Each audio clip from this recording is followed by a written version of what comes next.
सो hey guys, आज की video में हम करने लगे तुम्हारा क्लास 10th ICSE सिविक्स का chapter number 3 prime minister and the council of ministers.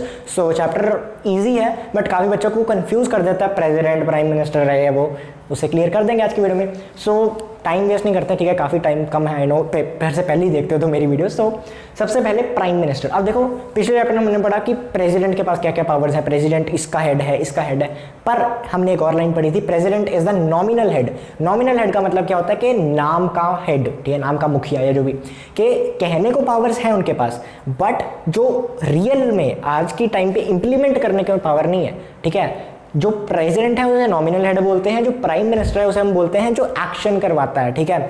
अब यहाँ पे चीज़ें डिफरेंट हो जाती है थोड़ी थोड़ी।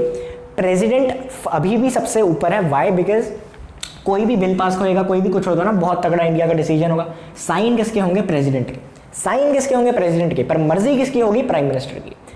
साइन करेगा प्रेसिडेंट, पर अपनी मर्जी ना भी होगी तो उसे करना पड़ेगा, अगर प्राइम मिनिस्टर बोल देगा, इतनी उसकी नहीं चलती। हाँ, ये ऐसे होता है कि कोई बिल नहीं पसंद आया या कुछ है तो ही विल से कि यार इसमें ये चेंजेस देख लो, मुझे ठीक नहीं लगा, वापस जाएगा बिल, ये लोग चेक करेंगे, अगर इन्हें इनकी मर्जी है कुछ चेंज करें वो वाला या ना करें, अगर इन्होंने सेम वैसे भी भेज दिया तो he has to accept it. So समझ रहे हो, नाम है और ये एग्जीक्यूटिव हेड काम करा सकते हैं। सो प्राइम मिनिस्टर आज के टाइम पे नरेंद्र मोदी जी हैं, एंड अब उनकी पावर्स वगैरह क्या क्या है हम सब पढ़ रहे हैं। अपॉइंटमेंट कैसे होती है प्राइम मिनिस्टर की, करता कौन है? नाम मतलब ऐसे मानने को प्रेसिडेंट करता है। अब तुम्हें तो पता ही है, मतलब ऐसा कोई बहुत वो बड़ी चीज़ तो है नहीं। इंडिया में इलेक्शंस होते हैं, इलेक्शन से एमपीज बनते हैं, लोकसभा के, house of the people, Lok Sabha के इलेक्शन वो बनने के बाद एमपीज बन गए। जब तुम्हारे लोकसभा में वहाँ पे मेजॉरिटी जो पार्टी बनी उसने अपना एक रिप्रेजेंटेटिव भेजा, वो प्राइम मिनिस्टर बन गया, सिंपल। पर अगर कॉन्स्टिट्यूशन के हिसाब से देखें थोड़ा सा मतलब होता यही है बट अलग एंगल से। प्रेसिडेंट बुलाता है, इनवाइट करता है कि जो भी हेड है, जो भी पार्टी जीती है ना लोकसभा में, मेजॉरिटी जो है वो उन मतलब प्रेसिडेंट हेड को बुलाता है, प्राइम मिनिस्टर को, जो भी बनना होता है, ठीक है। अब जैसे बीजेपी जीती थी 2014 में तो उन्होंने अपना हेड भेजा, हेड इन द सेंस अपना रिप्रेजेंटेटिव भेजा कि जी नरेंद्र मोदी जी आइए आप सरकार बनाइए, ठीक है। तो प्रेसिडेंट ने इन्वाइट किया, ही केम, एंड उसके बाद वो प्राइम मिनिस्टर वगैरह बन गए। अब यहाँ पे इतना तो समझ आ गया कि ठीक है ये कैसे। क्या प्रेसिडेंट अपनी मर्जी से कुछ भी कर सकता है? नहीं, ऑब्वियसली जो मतलब मेजॉरिटी पार्टी होगी वही कराएगी, ऐसे अपनी मर्जी थोड़ी है कि यार तू आ जा, तू प्रेसिडेंट, तू प्राइम मिनिस्टर बन जाए, ऐसा नहीं हो सकता। अब व्हाट इफ ये क्वेश्चन बनता है, कोई पार्टी मेजॉरिटी जीतती नहीं, हो सकता है, पॉसिबल है, ठीक है। इलेक्शंस में कोई जीती नहीं, जितने भी 500-600 सीटें हैं उसमें से सबको आधी होगी या मतलब जितनी भी होगी, मेजॉरिटी कोई जीत नहीं पाई, तो कैसे करना है फिर? अब यहाँ पे क्या चीज़ आती है, यहाँ पे आता है कि फिर जो प्रेसिडेंट है ना, लिख ही रहता प्रेसिडेंट में, वर्ड भूल रहा हूँ, प्रेसिडेंट के पास फिर थोड़ी बहुत पावर्स आ जाती हैं। तुम कहोगे पावर्स मतलब किसी को भी उठा के बना देना? नहीं, तब भी क्या, ऐसे बंदे को ही बनाना है कि जो अपनी जो मेजॉरिटी है वो प्रूव कर पाए। जैसे ही सेड के आप आ जाइए, पार्टी बनाई, पार्टी तो बनी हुई है, इनफैक्ट प्राइम मिनिस्टर बनिए, पर उसे प्रूव करना पड़ेगा कि मेजॉरिटी की उसके पास सपोर्ट है। उसे बाद में उसके बाद प्रूव करना पड़ेगा कि ये छोटी छोटी पार्टीज मिला के मेरी मेजॉरिटी बन रही है, ठीक है। तो ऐसे के लिए चीज़ वही है, मेजॉरिटी अलग अलग तरीक़ों से बता दिया। सो अपॉइंटमेंट तुम्हें इतनी समझ आ गई। अब काउंसिल ऑफ मिनिस्टर्स क्या है, ठीक है, ये कन्फ्यूजन इस चीज़ पर आती है। काउंसिल ऑफ मिनिस्टर्स, कैबिनेट, ये वो अलग अलग चीज़ें, सब सेम है, ज़्यादा फर्क नहीं है, अभी हम बताते हैं।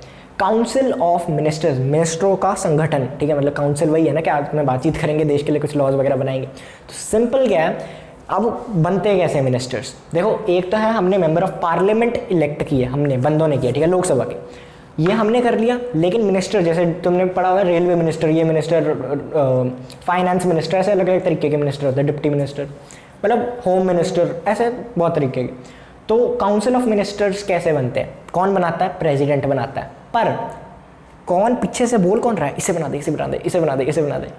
प्राइम मिनिस्टर बनाता प्रेसिडेंट है on the advice of prime minister. तो प्राइम मिनिस्टर अपने जो खास होते हैं, जो ट्रस्टवर्दी कोलीग्स होते हैं, जो भी होते हैं, उन्हें मोस्टली मिनिस्ट्रीज दी जाती हैं। एंड अभी काउंसिल ऑफ मिनिस्टर ऐसा है कि एमपीज में ही बनेंगे मोस्टली केसेस में, जो मेजॉरिटी एमपी है। अगर इन केस नहीं है, कोई भी पार्टी का हो सकता है, कोई भी हाउस का हो सकता है, ठीक है, लोकसभा का, राज्यसभा का हो, लेकिन अगर वो नहीं है, कोई पार्लियामेंट का मेंबर ही नहीं है, मेंबर ऑफ पार्लियामेंट नहीं है, तो क्या बन सकता है? जी हाँ, फिर भी एक बंदे को इलेक्ट किया जा सकता है इन कोई मिनिस्ट्री के तौर पे, ठीक है। अब वो कहे कि जी कोई चीज़ आ गई थी जिसकी वजह से वो नहीं इस इलेक्शंस में खड़ा हो पाया या कुछ हो पाया, कोई रीजंस थे, तो पर वो बंदा जो है बहुत ट्रस्टवर्दी है और वो बंदे के पास पोटेंशियल है, तो कभी कभी देश ऐसे, कभी कभी, ये हर बार नहीं होता, कभी कभी देश ऐसा कर लेता है जो प्रेसिडेंट है, जो प्राइम मिनिस्टर है, कि यार इसको हम मिनिस्टर बना देते हैं। लेकिन शर्त ये है कि ऐसा नहीं कि तुम मतलब मेंबर ऑफ पार्लियामेंट बने बिना ही मिनिस्ट्री संभी जा रहे हो, ऐसा नहीं हो सकता। 6 महीने के अंदर अंदर, 6 मंथ्स के अंदर अंदर तुम्हें मतलब वापस आना पड़ेगा, उसमें मेंबर ऑफ पार्लियामेंट बनना पड़ेगा, इलेक्ट होना पड़ेगा। अगर वो नहीं होते फिर तुम्हें अपना ऑफिस वेकेट करना पड़ेगा, फिर छोड़ना पड़ेगा। तो इतना समझ में आ गया, काउंसिल ऑफ मिनिस्टर्स ऐसे ऐसे बनते हैं। अब तुम्हारी बुक में क्या दिया, 1979 से पहले, 1979 से पहले कोई ये जो कैबिनेट शब्द था ना, इसका प्रयोग नहीं किया जाता था। कैबिनेट, इसका प्रयोग ही नहीं था कहीं पे, तो कन्फ्यूजन ही नहीं थी। तो वहाँ पे कुछ ऐसा ना रूल आया 44th अमेंडमेंट में कि उन्होंने बोला कि जो डिसीजन है वो सिर्फ प्रेसिडेंट नहीं दे सकता इमरजेंसी के टाइम पे, उसे एटलीस्ट पूरी मिनिस्ट्री को नहीं, ठीक है, एक मिनिस्टर के पास जाके नहीं, पर एटलीस्ट कैबिनेट से परमिशन लेनी पड़ेगी। कुछ ऐसा सिस्टम उस टाइम पे आया कि ऐसे ही नहीं तुम, ठीक है, इमरजेंसी डिक्लेयर कर सकते, एटलीस्ट कैबिनेट के मिनिस्टर्स का तुम्हें करना पड़ेगा। तब से ये कन्फ्यूजन पैदा हो गई कि कैबिनेट और काउंसिल ऑफ मिनिस्टर्स में क्या फ़र्क है, जो कि हम अभी क्लियर कर देंगे, ठीक है। अब 3 तरीके के हमने मान लिए। पहला है कैबिनेट मिनिस्टर्स, ठीक है, कैबिनेट मिनिस्टर्स, इतनी छोटी राइटिंग में कब से करने लगा। दूसरे ministers of state, ministers of state, और तीसरे होते हैं डिप्टी मिनिस्टर्स, डिप्टी मिनिस्टर्स। अब ये तीनों ऐसे ही हैं रैंक इनकी, ठीक है, मोस्ट इंपॉर्टेंट, उससे कम इंपॉर्टेंट, लीस्ट इंपॉर्टेंट। अब लीस्ट इंपॉर्टेंट का ये नहीं कि कुछ करते नहीं, बट हाँ कंपैरिजन में सबसे कम, कंपैरिजन में सबसे कम इंपॉर्टेंट, ठीक है, ऐसे बोल सकते हैं। अब कैबिनेट मिनिस्टर सबसे इंपॉर्टेंट मिनिस्टर, जैसे मैं तुम्हें कहा कि फाइनेंस मिनिस्टर हो गया, रेलवे मिनिस्टर हो गया, ये सब मिनिस्ट्रीज ये कैबिनेट में आती हैं, जो बहुत इंपॉर्टेंट इश्यूज होते हैं। और जैसे मैंने कहा ये डिसाइड करते हैं लोग करके कि यार ये मिनिस्ट्री ऐसे देते हैं, मिनिस्ट्री ऐसे देते हैं, they come under the cabinet. Cabinet is headed by the prime minister, ठीक है, तो ये चीज़ है। उसके बाद MOS, MOS क्या है, मिनिस्टर्स ऑफ स्टेट, ठीक है, इनके पास पोर्टफोलियो हो सकता है, नहीं भी हो सकता, पर ये जो कैबिनेट मीटिंग्स होती हैं ये वो इनमें पार्ट नहीं लेते। इनका काम क्या होता है, अपने डिपार्टमेंट का देखना, ठीक है, बस अपने डिपार्टमेंट के अंडर रहना। कैबिनेट क्या हम पढ़ेंगे, कलेक्टिव रिस्पॉन्सिबिलिटी वगैरह, पर इनका है कि मैं अपने जो मेरा है, ठीक है, मैं जिस भी डिपार्टमेंट में हूँ, जिस भी पोर्टफोलियो जो मुझे मिला है मैं उस पर काम करूँ। हो भी सकता है पोर्टफोलियो, नहीं भी हो सकता, तो ये 2 चीज़ें होती हैं। एंड ये बस मतलब जब इनके डिपार्टमेंट की बात आएगी तो इनको बुला लिया जाएगा, नहीं तो नहीं, मतलब हाँ लोकसभा में आएंगे बट कैबिनेट मीटिंग्स में। उसके बाद आते हैं डिप्टी मिनिस्टर्स। डिप्टी मिनिस्टर्स के पास पोर्टफोलियो तो कोई होता नहीं, ठीक है, ये बस होते हैं कि जूनियर मिनिस्टर्स कह लो, ये बड़े मिनिस्टर्स को असिस्ट करने के लिए रखे होते हैं, या ये वो चीज़ें होती हैं। अब बच्चे ना कन्फ्यूज होते हैं क्या ये कुछ अलग है, नहीं। फॉर एग्जाम्पल तुम देखो यार, कोई क्रिकेट की टीम है, ठीक है, 11 बंदों की टीम होती है। अब वो 11 बंदे देखा जाए तो सबके सब प्लेयर हैं, कोई कोच नहीं है उनमें, कोई मालिक नहीं है टीम का, है सबके सब क्या प्लेयर्स हैं, ठीक है, कहने को सब इक्वल है, बट जो कैप्टन है, जो वाइस कैप्टन है, उसके पास एक ज़्यादा पावर है कि नहीं, उसके पास ज़्यादा है ना, कोई पावर है, कोई ज़्यादा एक ऑटोनॉमी है पूरे टीम में, वही होती कैबिनेट है। सबके सब मिनिस्टर्स, सबके सब लोकसभा या राज्यसभा मतलब मेंबर ऑफ पार्लियामेंट है, ठीक है, लेकिन चेंज कहाँ आ जाता है, पावर में। कैप्टन कौन है, वाइस कैप्टन कौन है, वो आ जाते हैं। अब डिप्टी मिनिस्टर तुम एज अ एक्स्ट्राज ले सकते हो कि इतना इन्वॉल्व नहीं होते हैं, मतलब ऑब्वियसली मीटिंग्स जो तुम्हारे ये सेशंस होते हैं वगैरह उनमें प्रेजेंट हो जाते हैं, बट जो ऐसी हाई लेवल मीटिंग्स होती है इनमें इनका रोल नहीं होता, तो उसमें तुम एक्स्ट्रा बना लो इनको उस चीज़ में। अब काउंसिल ऑफ मिनिस्टर्स में कौन कौन आता है, पहला तो prime minister and the ministers which are appointed by the president on the advice of prime minister. बनाए किसने, प्रेसिडेंट ने, किसकी सलाह लेके, किसकी मान के, प्राइम मिनिस्टर। समझ गए इतना, तो काउंसिल ऑफ मिनिस्टर्स कैबिनेट उनका, ठीक। उसके बाद हम पढ़ते हैं फॉर्मेशन क्या होती है वगैरह। इससे पहले एक और चीज़ है जो थोड़ा सा मतलब आएगा नहीं पेपर में, बट ऐसा होता है कि कोई एग्जैक्ट वो स्पेसिफाई नहीं किया, कॉन्स्टिट्यूशन ने ये नहीं कहा कि जो कैबिनेट है भाई साहब, कहाँ गया, हाँ कैबिनेट है, इसमें तुम ये डिपार्टमेंट के बंदे रखो क्योंकि जैसे मैंने तुम्हें कहा ना कि जो इम्पॉर्टेंट जो तुम्हारे पोर्टफोलियोज है। अब इंपॉर्टेंट का मतलब क्या, कोई वो पक्का थोड़ी है कि जी रेलवे इंपॉर्टेंट है, हाँ चलो हम मान लेते हैं इंपॉर्टेंट है, बट ऐसा कुछ वो कॉन्स्टिट्यूशन में लिखा नहीं कि भाई रेलवे इंपॉर्टेंट है, फाइनेंस में इंपॉर्टेंट है, ये इंपॉर्टेंट है, ये इंपॉर्टेंट नहीं है, इनको मत रखना, ऐसा नहीं है। ये अपनी मर्जी होती है, ठीक है, प्राइम मिनिस्टर की किसे रखना किसे नहीं रखना कैबिनेट में। बट हाँ एक चीज़ है कि ज़्यादा बड़ी ना हो जाए कैबिनेट, नहीं तो और पैसे देने पड़ेंगे और फंड्स लगेंगे, वो चीज़ें। तो उन्होंने कुछ रखा ऐसा कि 15% से ज़्यादा नहीं हो सकते, जितने भी लोकसभा की वो है टोटल पीपल, जितने भी टोटल हैं उसकी 15% पॉपुलेशन ऐसा कुछ कैबिनेट में जा सकती। तो मतलब ऐसा फैक्ट था तुम्हारी बुक में, इंपॉर्टेंट नहीं है इतना। अब जो तुम्हारी कैबिनेट है इसकी फॉर्मेशन कैसे होती है, जैसे मैंने तुमको कहा कोई पर्टिकुलर कॉन्स्टिट्यूशन में तो लिखा नहीं, तो वही चीज़ जो मैंने पहले बोली कि भाई जो इंपॉर्टेंट, जो प्रेसिडेंट मानता है, जो प्राइम मिनिस्टर मानता है कि इंपॉर्टेंट है, उन्हें इसमें रखा जाता है। ऑब्वियसली प्राइम मिनिस्टर की चलती है यहाँ पे ज़्यादा, तो वो बुला लेता है कि जी आ जाओ हम कैबिनेट बनाते हैं, उनका संगठन करते हैं, तो फिर कैबिनेट बन जाती है, कैबिनेट फॉर्म हो जाती है। अब इसमें जो वही मैंने कहा कि इंपॉर्टेंट मिनिस्ट्रीज वगैरह आती हैं सब कुछ, एंड कैबिनेट जो है वो इंपॉर्टेंट डिसीजंस लेता है। जो बाकी मिनिस्टर्स हैं MOS DM इन सबको माननी पड़ती है, चाहे इनकी मर्जी चली जाए, चाहे इनसे पूछा भी ना गया हो, पर जो ऊपर से ऑर्डर आ गया वो इन्हें मानना ही पड़ेगा। जो कैबिनेट ने डिसीजन ले लिया इनको मानना पड़ेगा, ठीक है, इनके डिपार्टमेंट का ही हो चाहे। उसके बाद अपॉइंटमेंट कैसे होती है, अपॉइंटमेंट भी मैंने तुम्हें बता दी कि भाई करता कौन है, प्रेसिडेंट करता है, पर चलती किसकी है, प्राइम मिनिस्टर की। प्राइम मिनिस्टर अपने दोस्त तो नहीं, मतलब जो ट्रस्टवर्दी कोलीग्स वगैरह होते हैं उन्हें बुला लेता है, उन्हें मतलब प्रेसिडेंट को बता देता है कि ये बंदे सही हैं, ये बंदे को मैं मानता हूँ, इनको कर लो। तो फिर president on the advice of prime minister appoints these ministers. वही चीज़ कि अगर वो मिनिस्टर वो ऑलरेडी MP है तो ठीक है, नहीं तो 6 महीने के अंदर अंदर आ जाओ। तीसरी चीज़ टर्म ऑफ ऑफिस क्या होता है। अब टर्म ऑफ ऑफिस वैसे तो देखा जाए ऑन द प्लेजर, एक लाइन लिखी होती है तुम्हारी बुक में, प्लेजर ऑफ द प्रेसिडेंट। जब तक प्रेसिडेंट की मर्जी है तब तक कर सकता है। क्यों? क्योंकि प्रेसिडेंट ने ही साइन करके बनाया था, प्रेसिडेंट ही साइन करके इनको निकाल सकता है, जो कि सच है, लेकिन अपनी मर्जी से नहीं। अगर पहले सुनी किसकी गई थी, प्राइम मिनिस्टर की, कि मैं इन्हें बना दूं, मैंने बताया गया था ना इन्हें बनाओ, तो जब निकालना है तो भी किसकी चलेगी, प्राइम मिनिस्टर की। अगर प्राइम मिनिस्टर को जैसे ना किसी अनबन होगी किसी पर्टिकुलर बंदे के साथ, जो पहले कैबिनेट में था, पहले प्राइम मिनिस्टर का सही बंदा था, लेकिन उसके साथ थोड़ा ऐसा हो गया, तो प्राइम मिनिस्टर बोलेगा प्रेसिडेंट को कि इसे हटा दो, और he has to do it, ठीक है। ऑब्वियसली चलती इसकी है प्राइम मिनिस्टर की। तो एक फिर वही चीज़ आ जाती है कि टर्म ऑफ ऑफिस वैसे प्रेसिडेंट की मर्जी है, पर प्रेसिडेंट हैज़ अ लिटिल से इन इट, चलती किसकी है, प्राइम मिनिस्टर की। प्राइम मिनिस्टर के साथ बना के रखनी पड़ेगी उन लोगों को, नहीं तो फिर वो बाहर जा सकते हैं। उसके बाद जब वो बनते हैं तो ओथ वगैरह होती है, सब चीज़ें होती हैं, ठीक है। वो ओथ में यही होता है कि सीक्रेसी मेंटेन होगी, जो भी कैबिनेट मीटिंग्स में चीज़ें होंगी वो बाहर डिस्क्लोज नहीं की जाएंगी, एंड अपने सही चीज़ों से काम करेंगे वगैरह। उसके बाद एक कलेक्टिव रिस्पॉन्सिबिलिटी होती है कैबिनेट की पूरे प्राइम मिनिस्टर को। अब ये ऑब्वियसली क्यों प्रेसिडेंट ने बनाया, ठीक है, इनको कैबिनेट में क्यों बनाया, प्राइम मिनिस्टर ने कहा। प्राइम मिनिस्टर कैसे बना, मेजॉरिटी से। तो जब तक मेजॉरिटी है उस पार्टी के पास, जब तक मेजॉरिटी है प्राइम मिनिस्टर के पास, जब तक मेजॉरिटी है इन कैबिनेट के पास, तब तक ये रूल कर रही है, तब तक ये उस लेवल पे है। अगर जब इनकी मेजॉरिटी चलेगी तो इनके पास नो कॉन्फिडेंस वगैरह पास हो सकता है, and whole ministry has to resign. अगर किसी एक बंदे के खिलाफ भी हो गया पूरी मिनिस्ट्री को करना पड़ेगा, ये हम आगे पढ़ेंगे कलेक्टिव रिस्पॉन्सिबिलिटी में। इसके बाद एक चीज़ आती है पावर्स क्या होती हैं कैबिनेट की। अब वैसे ही तुम्हारे सिलेबस से रिड्यूस हो गया, बट पिछले साल था, और ये इंपॉर्टेंट है, एग्जाम में नहीं आएगा, बट मैं थोड़ा सा तुम्हें ब्रीफ दे देता हूँ। थोड़ी बहुत पावर्स होती, ज़्यादा नहीं बताऊंगा। एक तो पॉलिसी मेकिंग वगैरह में इनका काम होता है, मेनली यही पॉलिसीज बनाते हैं, अमेंड वगैरह करते हैं, सब कुछ इनका ही राज होता है।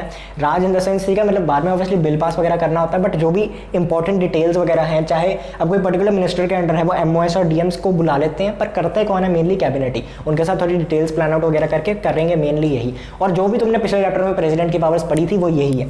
अब वैसे तो जो हाई कोर्ट वगैरह है, वो जो अपॉइंटमेंट हाई कोर्ट के चीफ जस्टिस वगैरह की, सुप्रीम कोर्ट के चीफ जस्टिस कौन करता है, प्रेसिडेंट करता है, पर उसमें भी कौन डिसाइड करता है, कैबिनेट करता है। तो वही इनडायरेक्टली कर यही रहे, नाम उनका है, तो फिर वही चीज़ हो जाती है। जो पिछले चैप्टर में जो भी पावर्स हमने पढ़ी थी प्रेसिडेंट की, वो सब कैबिनेट की भी है, ठीक है, तुम ये लगा लो। उसके बाद प्रेसिडेंट का स्पेशल एड्रेस वगैरह होता है, बुला सकता है कभी भी मीटिंग्स वगैरह, जो भी सेशन होता है, कोई नहीं होता बुलाना पड़ता है, वो भी कर सकते हैं। उसके बाद बजट इनके हाथ में होता है, फाइनेंसेस ऑफ द गवर्नमेंट इनके हाथ में होते हैं, किसको कितना फंड एलोकेट करना है सब इनके हाथ में है। वही तुम्हें कहा फाइनेंस मिनिस्ट्रीज में है, तो मेनली वही चीज़ आ जाती है।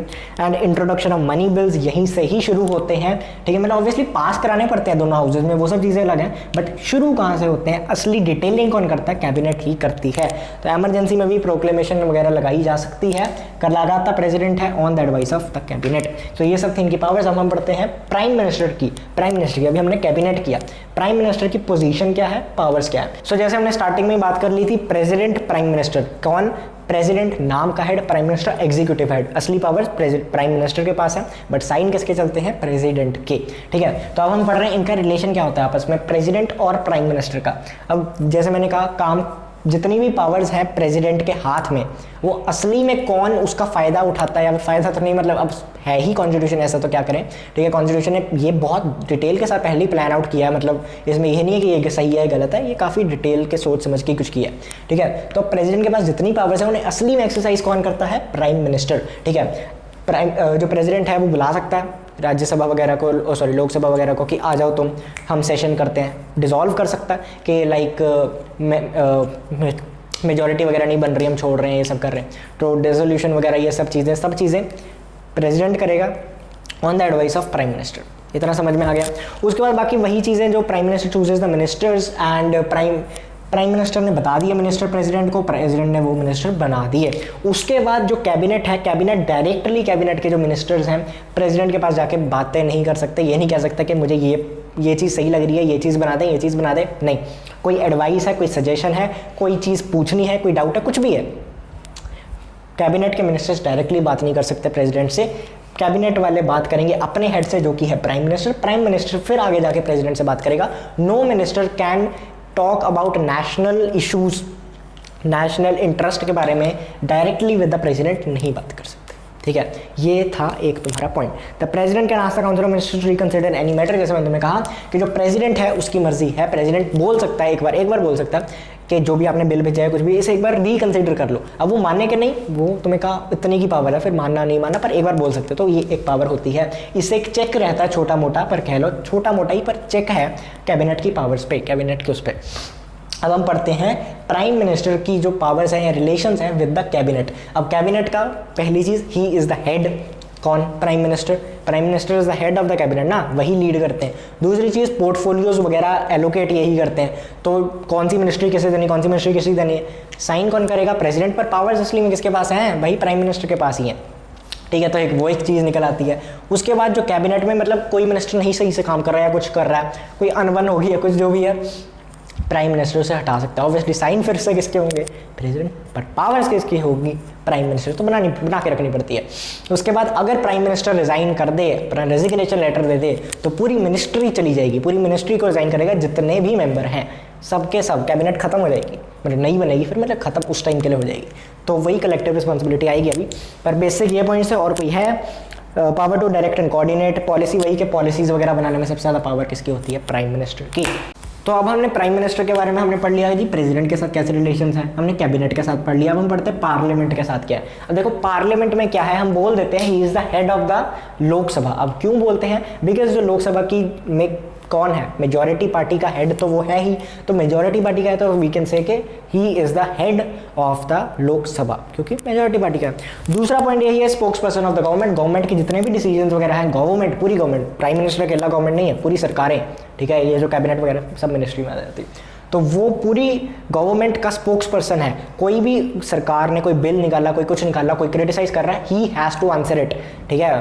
पूरी सरकार के बिहाफ पे बोलना पड़ता है, चाहे वो ना भी एग्री करे। अब वो ना एग्री करेगा तो ऑब्वियसली नहीं बनेगा, because he is the head. But कभी कभी कुछ चीज़ें हो जाती हैं, तो but he has to support his party, ठीक है, सॉरी, सपोर्ट द गवर्नमेंट, सरकार को सपोर्ट करना पड़ता है। Defender of the government policy, spokes person of the government. कोई भी इंपॉर्टेंट डिसीजन लेना वगैरह, जैसे हमने देखा ही था डिमोनेटाइजेशन के टाइम पे, उसके बाद GST आई थी, तब भी आए थे। एंड मतलब ऐसे काफ़ी ये छोटे डिसीजन नहीं है, काफ़ी बड़ी चीज़ें है, ठीक है। तो वो चीज़ों में कौन बोलता है आके?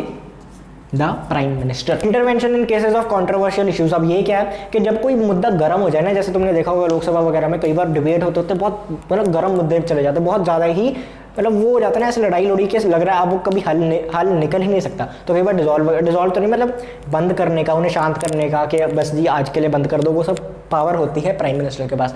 अब ये कई बार ऐसा होता है ना, कई बार मतलब अलग ही चीज़ों पे चली जाती है। जो अब सोशल इश्यूज़ है उसमें दोनों ही सही है, पर दोनों अलग अलग तरीके से बोल रहे हैं, तो वो दोनों भड़क जाते हैं। जो सोशल इश्यूज़ होते हैं स्पेशली उन पर ज़्यादा ऐसा गुस्सा वगैरह आता है, या उन पर ज़्यादा थोड़ा बहुत होता है, तो वो जाता है। अब नेशनल लीडर का मतलब, अगर प्राइम मिनिस्टर कुछ बोल रहा है, ठीक है, तो बाकी देशें वगैरह क्या मान रही कि इंडिया बोल रही है।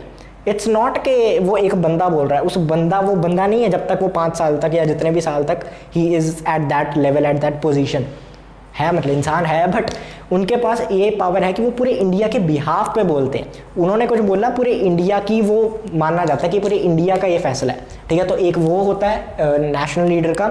दूसरा कि कोई क्राइसिस वगैरह होती है ना, तो बाकी पार्टीज, ओपोजिशन जो पार्टीज हैं, वो भी प्राइम मिनिस्टर के सपोर्ट में आ जाती हैं मेजॉरिटी केसेस में।